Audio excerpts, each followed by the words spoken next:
Hi everyone, I'm Mary Alford, and I'm so happy to be with you here today. And I wanted to thank Tony for letting me stop by and talk to you a little bit about my latest love-inspired suspense release entitled Ambush in the Mountains. And it's fresh out this month in July, and I hope you enjoy hearing about it and hearing about the characters. It features a former military soldier who's trying to outrun his past, a deceived Amish woman who is been thrown into an unimaginable world of human trafficking, and we have also a lovable canine hero who's willing to fight to the death to save those he cares about.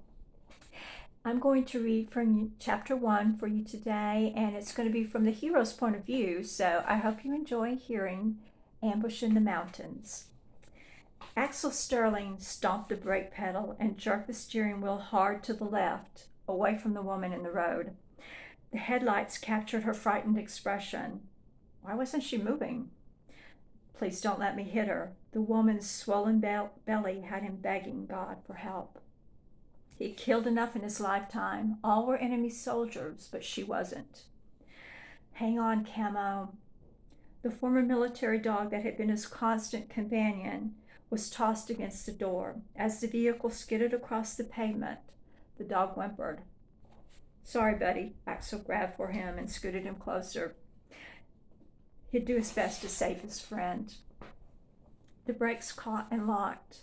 He could smell burning rubber. Axel let the dog go and grabbed the steering wheel with both hands, worried the truck might flip. Come on, he yelled and fought to keep from barreling off the side of the mountain to certain death. He white-knuckled the steering wheel for several more yards before it came to a shuddering stop. Axel blew out a big shaky sigh and held up trembling hands. He looked over his shoulder. The woman had turned toward the vehicle. What was she doing out here in the middle of this winter storm in the first place? Axel opened the cab door. Camo's full attention was on the woman. He barked aggressively, as if realizing there was more to this situation than simply saving a frightened woman. Stay, Axel told the dog, and because he had seen combat and knew sometimes even the most innocent things weren't, he tucked his handgun beneath his coat and hurried over to help her. Are you hurt? He asked when he reached her side. She instinctively put space between them. She wore only a sweatshirt and jeans, no coat despite the cold. Her feet were clad in flip-flops. Flip-flops, not exactly the appropriate attire for this weather. Axel slipped out of his heavy down jacket and placed it around her shoulders. She backed farther away, her dark eyes filled with terror. I'm not going to hurt you, he said gently. I want to help. Are you lost? She certainly didn't appear to be a hiker in those clothes. Her blonde hair was soaked from the snow. Her cheeks sunken, eyes hollow and filled with dread that seemed to go much deeper than being lost in the woods. My name is Axel. Still no answer.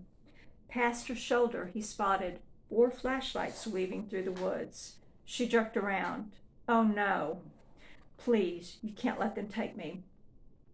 Axel tucked the coat closer and came and told her, come with me.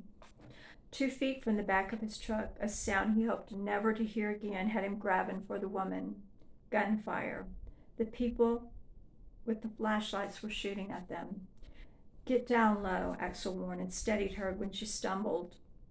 He whipped his handgun out and returned fire, forcing the shooters to take cover. Hurry. Axel grabbed her arm and ignored the way she tried to pull free. He ushered her inside the cab before jumping in next to her. Camo growled low, immediately on alert by this new person. It's okay, Camo. She's a friend. Axel prayed it was the truth.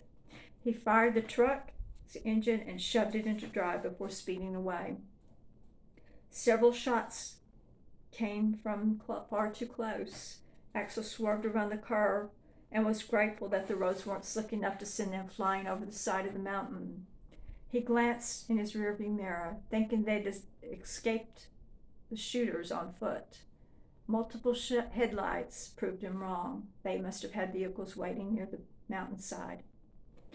Staying alive and protecting this woman, no matter what she was, what had happened to her, had now become his only mission. Well, that's an excerpt from Ambush in the Mountains. That's my latest release from Love Inspired Suspense, and it just came out. So I hope you enjoyed reading about it, hearing about it, and I hope you will check it out. And I wanted to thank Tony for letting me stop by today, and I hope you all have a wonderful day. Thank you so much. Goodbye.